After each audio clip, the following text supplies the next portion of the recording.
Hey, it's Brian Piercy with Real Estate Moto. So we are on to step 4 of our 5-step process to finding the right beach property here for you in Myrtle Beach. And in this step, at this point, you've already gone from what's your goal, you figured that out. You figured out how involved you want to be from a management perspective. Step 3, you figured out what you can afford from a cash flow, from a lender possibility. Step 4 is finding the right broker.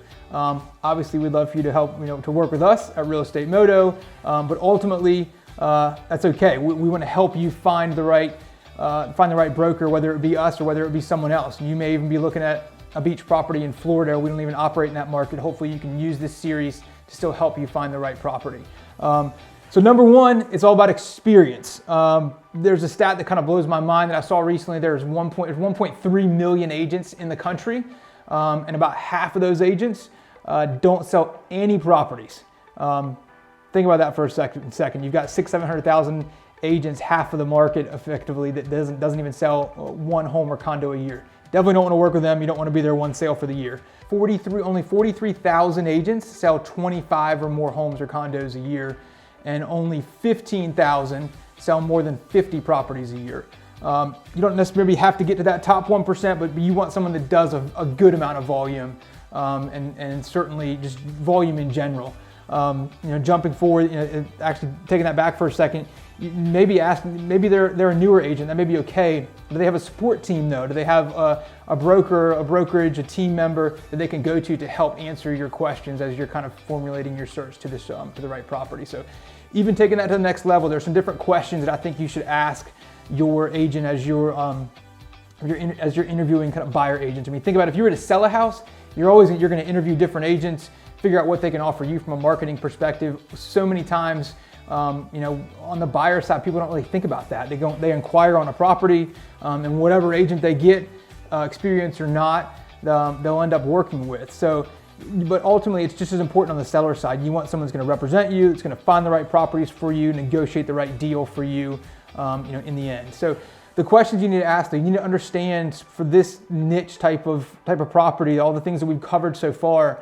Do they understand incomes, and can they break down incomes for you? So can they go from what the gross income may be, which is easy to find, to really ultimately what's the net income? You don't care the gross number, you care about what's the net number in your pocket at the end of the day.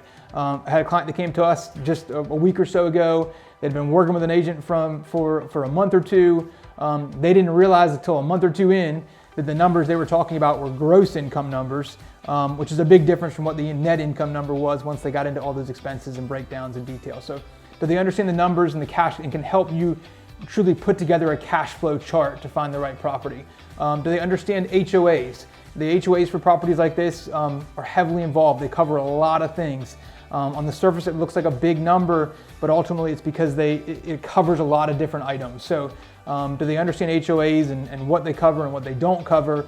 And then another question, do they understand what your options may be from a management perspective? So are they familiar not only with the on-site management companies, can they give you options for off-site management companies if that may be the better fit for you for that given property? I mean, there are actually properties in our market that as you're driving down the street or even showing or looking at properties, you may not even know if you were an unexperienced agent or unexperienced buyer, that there are pools or facilities at that complex that if you don't rent on site, you don't get access to those pools and amenities. That's a huge deal if you don't know that in your search and as you're kind of formulating the right process, if you might not rent with the on-site company there. So, so many more details. Those are kind of the biggies, but do they understand, can they help you crunch the cash flow numbers? Do they understand HOAs? Do they understand your management options, and can give you kind of the full gamut of answers and support as you're working towards finding that right property? So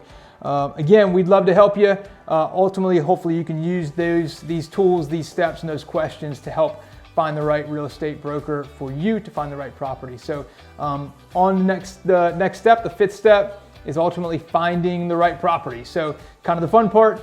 Hopefully, again, these steps have kind of helped you get to that level, and we'll catch you on video 5, which will kind of talk you through some of the different options and how to find that right property.